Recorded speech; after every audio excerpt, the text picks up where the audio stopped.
सुप्रभातम छात्रों। कल आपने 9वें पाठ का पहला श्लोक पढ़ लिया था। आज हम देखेंगे दूसरा श्लोक। मुनिजन देवै अनिशम पूज्याम जलधि तरंगै अंचित सीमाम भगवल लीला धाममयीम ताम नाना तीर्थै अभिरमणीयाम। यहाँ देखो संधि हुई है। मुनिजन देवई प्लस रनिसम लिखा हुआ है, देवई प्लस एनिसम।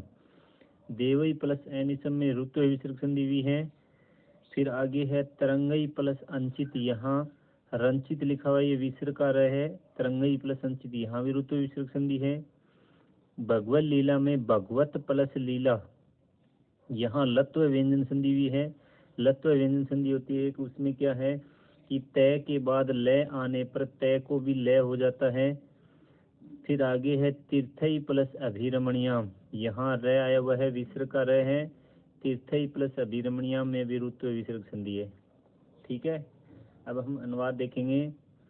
मुनिजन देवई, इसका अर्थ होगा मुनिजनों और देवताओं के द्वारा। मुनिजनों और देवताओं के द्वारा। एनिसम का मतलब है हमेशा। पूज्याम का मतलब है पूजनीय। मुनिजनों और देवताओं के द्वारा हमेशा पूजनीय।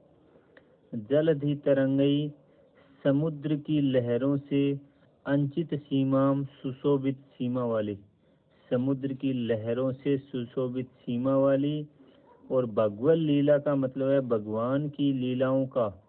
धाम महिम का मतलब है निवास स्थान, भगवान की लीलाओं का निवास स्थान है। ताम माने उस। नाना तीर्थई का मतलब विभिन्न प्रकार के तीर्थों से। अभिरमणियाम यानी सुशोभित, विभिन्न प्रकार के तीर्थों से सुशोभित। ताम यानी उस भारत भूमि को मैं बार बार प्रणाम करता हूँ। कवि श्री जी महाराज कह रहे हैं कि मुनिजनों और देवताओं के द्वारा हमेशा पूजनीय, समुद्र की लहरों से सुशोभित सीमा वाली, भगवान की लीलाओं का निवास स्थान है और विभिन्न प्रकार के तीर्थों से सुशोभित उस भारत भूमि को मैं बार बार प्रणाम करता हूँ। अब हम देखेंगे शब्दार्थ। मुनिजन का मतलब हो गया मुनिजनों, और देवई का मतलब हो गया देवताओं के द्वारा। एनिसम का मतलब है हमेशा। पूज्याम का मतलब है पूजनीय। जलधि तरंगई का मतलब है समुद्र की लहरों से। अंचित का मतलब है सुशोभित। सीमाम यानी सीमा वाली। फिर है भगवत लीला, भगवान की लीलाओं का। धाम मई में निवास स्थान है। नाना तीर्थई का मतलब विभिन्न प्रकार के तीर्थों से। अभिरमणियाम सुशोभित। ताम यानी उस भारत भूमि को मैं बार बार प्रणाम करता हूँ। तो इस श्लोक के माध्यम से कवि श्री जी महाराज कह रहे हैं, शब्दार्थ में देखो अनुवाद। मुनिजनों और देवताओं के द्वारा हमेशा पूजनीय, समुद्र की लहरों से सुशोभित सीमा वाली, भगवान की लीलाओं का निवास स्थान है, विभिन्न प्रकार के तीर्थों से सुशोभित उस भारत भूमि को मैं बार बार प्रणाम करता हूँ। फिर आगे देखेंगे प्रसंग। प्रसंग में है, प्रस्तुत श्लोक हमारी संस्कृत की पाठ्य पुस्तक स्पंदना के भारत वैभवम नामक पाठ से लिया गया है। मूलतः यह पाठ श्री जी महाराज द्वारा रचित भारत भारती वैभव नामक ग्रंथ से संकलित है। ठीक है, यहाँ तक सभी श्लोकों में आएगा।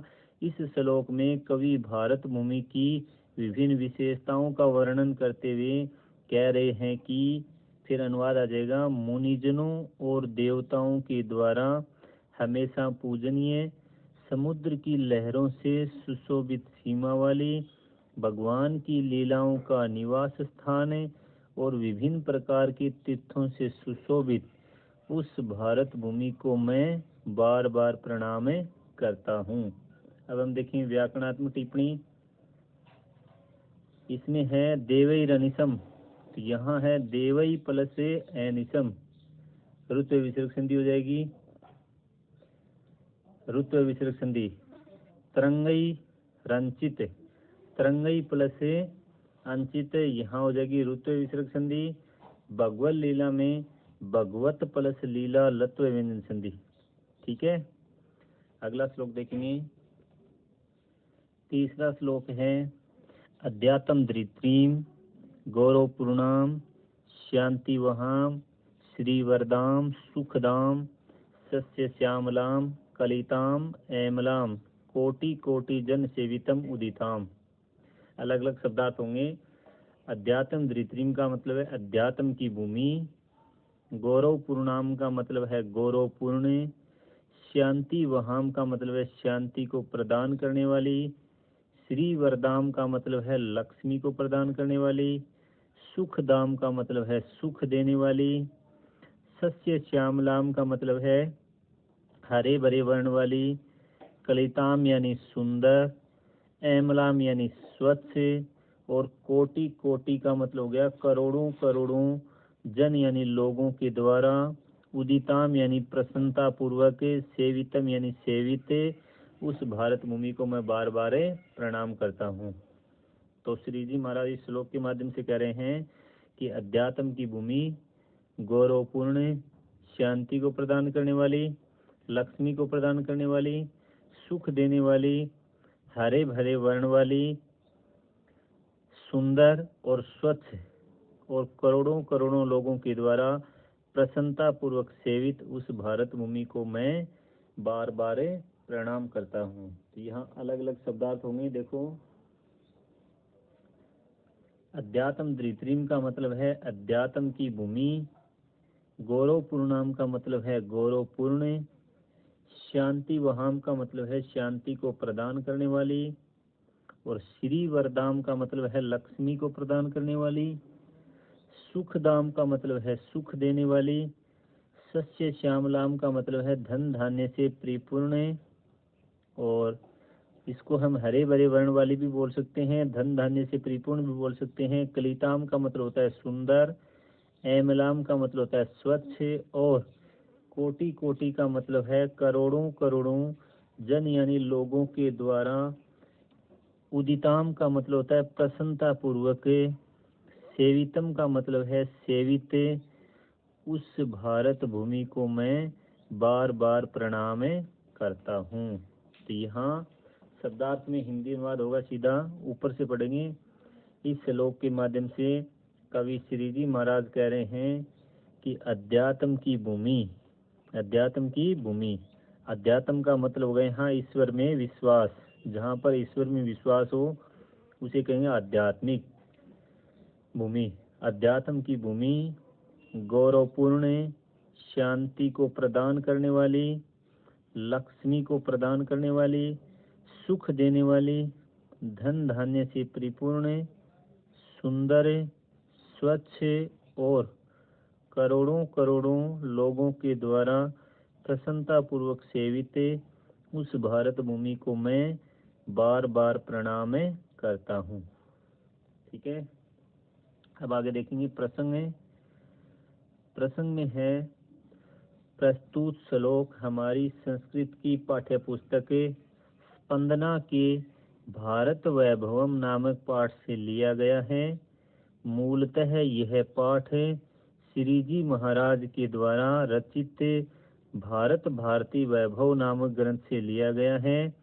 इस श्लोक में भारत भूमि की विभिन्न विशेषताओं का वर्णन करते हुए कवि श्री जी महाराज कह रहे हैं कि क्या करें। देखिए हिंदी अनुवाद में, अध्यात्म की भूमि गौरवपूर्ण, शांति को प्रदान करने वाली, लक्ष्मी को प्रदान करने वाली, सुख देने वाली, धन धान्य से परिपूर्ण, सुंदर, स्वच्छ और करोड़ों करोड़ों लोगों के द्वारा प्रसन्नता पूर्वक सेवित उस भारत भूमि को मैं बार बार प्रणाम करता हूँ। ये हो गया हिंदी अनुवाद। ठीक है, अब देखें व्याकरणात्मक टिप्पणी में वैसे सीधे शब्दार्थ हैं, व्याकरण की कोई ज़्यादा इसमें उदाहरण नहीं है। तो व्याकरणात्मक टिप्पणी में एक उदाहरण मैंने लिखा है गौरवपूर्णाम। यहाँ मूल शब्द है गौरवपूर्ण, द्वितीय विभक्ति एक वचनम। गौरवपूर्ण द्वितीय विभक्ति एक वचनम। ठीक है, ये था तीसरा श्लोक। अब हम देखेंगे आगे चौथा श्लोक। चौथा श्लोक है वीर कदम्बई अतिकमनीयाम सुधी जनैश्च परमोपास्याम वेद पुराणे नित्य सुगीताम राष्ट्र सुभक्तई इद्याम भव्याम। ठीक है, तो यहाँ वीर कदम्बई के बाद है विसर्ग थे वीर कदम्बई प्लस अतिकमनीयाम, यहाँ रुत्व विसर्ग संधि भी है। आगे है सुधी जनैश्च, तो यहाँ सुधी जनई प्लस च है च, तो यहाँ विसर्ग को स हो गया, सत्व विसर्ग संधि है। परमोपास्याम में परम प्लस उपास्याम गुण स्वर संधि है। पुराणई प्लस नित्य में रुत्व विसर्ग संधि है। सुभक्तई प्लस इद्याम में रुत्व विसर्ग संधि है। ठीक है, एक एक शब्दार्थ देखेंगे। वीर कदम्बई का मतलब है वीर, कदम का मतलब होता है समूह है, कदम का मतलब होता है समूह है, वीर पुरुषों के समूह से। अति कमनीयाम का मतलब है अत्यधिक प्रशंसनीय, अति कमनीयम कमनीयाम का मतलब हो गया प्रशंसनीय, वीर पुरुषों के समूह से अत्यधिक प्रशंसनीय। सुधी जनैश्चय का मतलब है विद्वान लोगों के द्वारा जिसकी परमोपास्याम, परम उपास्याम का मतलब हो गया परम उपासना की जाती है, विद्वान लोगों के द्वारा जिसकी परम उपासना की जाती है। वेद पुराणे नित्य सुगीताम, वेदों और पुराणों के द्वारा जिसके हमेशा सुंदर गीत गाए जाते हैं। राष्ट्र सुभक्तई इद्याम भव्याम, और राष्ट्र के भक्तों के द्वारा जिसकी भव्य प्रशंसा की जाती है। भव्याम का मतलब भव्य हो गया, इद्याम का मतलब प्रशंसा। वेद और पुराणों के द्वारा जिसके हमेशा सुंदर गीत गाए जाते हैं और राष्ट्र के भक्तों के द्वारा जिसकी भव्य प्रशंसा की जाती है, उस भारत भूमि को मैं बार बार प्रणाम करता हूँ। दोबारा देखिए, वीर पुरुषों के समूह से अत्यधिक प्रशंसनीय, विद्वान लोगों के द्वारा परम उपासनीय, वेदों और पुराणों के द्वारा जिसके हमेशा सुंदर गीत गाए जाते हैं और राष्ट्र के भक्तों के द्वारा जिसकी भव्य प्रशंसा की जाती है, उस भारत भूमि को मैं बार बार प्रणाम करता हूँ। आगे हम देखेंगे शब्दार्थ। वीर कदम्बई का मतलब हो गया वीर पुरुषों के समूह से। अति कमनीयाम का मतलब हो गया अत्यधिक प्रशंसनीय। सुधी जनई का मतलब हो गया विद्वान लोगों के द्वारा। परमोपास्याम का मतलब परम उपासनीय। वेद पुराणई का मतलब है वेदों और पुराणों के द्वारा जिसके नित्य यानी हमेशा, सुगीताम यानी सुंदर गीत गाए जाते हैं। और राष्ट्र सुभक्तई का मतलब है राष्ट्र के भक्तों के द्वारा जिसकी भव्याम यानी भव्य, इद्याम यानी प्रशंसा की जाती है, उस भारत भूमि को मैं निरंतर प्रणाम करता हूँ। तो ऊपर से हिंदी अनुवाद देखेंगे। वीर पुरुषों के समूह से अत्यधिक प्रशंसनीय, विद्वान लोगों के द्वारा परम उपासनीय, वेदों और पुराणों के द्वारा जिसके हमेशा सुंदर गीत गाए जाते हैं और राष्ट्र के भक्तों के द्वारा जिसकी भव्य प्रशंसा की जाती है, उस भारत भूमि को मैं निरंतर प्रणाम करता हूँ। अब हम देखेंगे प्रसंग। प्रसंग में है प्रस्तुत श्लोक हमारी संस्कृत की पाठ्य पुस्तक स्पंदना के भारत वैभवम नामक पाठ से लिया गया है। मूलतः यह पाठ श्री जी महाराज के द्वारा रचित भारत भारती वैभव नामक ग्रंथ से लिया गया है। इस श्लोक में कवि भारत देश की विभिन्न विशेषताओं का वर्णन एवं उसकी वंदना करते हुए कह रहे हैं कि, फिर हिंदी अनुवाद आ जाएगा। वीर पुरुषों के समूह से अत्यधिक प्रशंसनीय, विद्वान लोगों के द्वारा परम उपासनीय, वेदों और पुराणों के द्वारा जिसके हमेशा सुंदर गीत गाए जाते हैं और राष्ट्र के भक्तों के द्वारा जिसकी भव्य प्रशंसा की जाती है, उस भारत भूमि को मैं बार बार प्रणाम करता हूँ। फिर आ जाएगी व्याकरणात्मक टिप्पणी। इसमें है सुधी जनैश्च, तो यहाँ सुधी जनई प्लस च, विसर्ग के बाद चैवर का वर्ण आ गया तो विसर्ग को हो गया स, तो ये हो जाएगी सत्व विसर्ग संधि। फिर आगे परमोपास्याम, यहाँ है परम प्लस उपास्याम, ए के बाद उ आने पर दोनों को ए और उ को ओ गुण आदेश हो जाएगा, तो ये बन जाएगा परमोपास्याम, परम प्लस उपास्याम में हो गई गुण स्वर संधि। ठीक है, तो आज अपने 4 श्लोक कंप्लीट हो गए हैं और आगे कल हम 5वां श्लोक भी पढ़ेंगे और इसके अभ्यास प्रश्न में कुछ वो भी पढ़ेंगे। आज के लिए बस इतना ही। जय हिंद, जय भारत।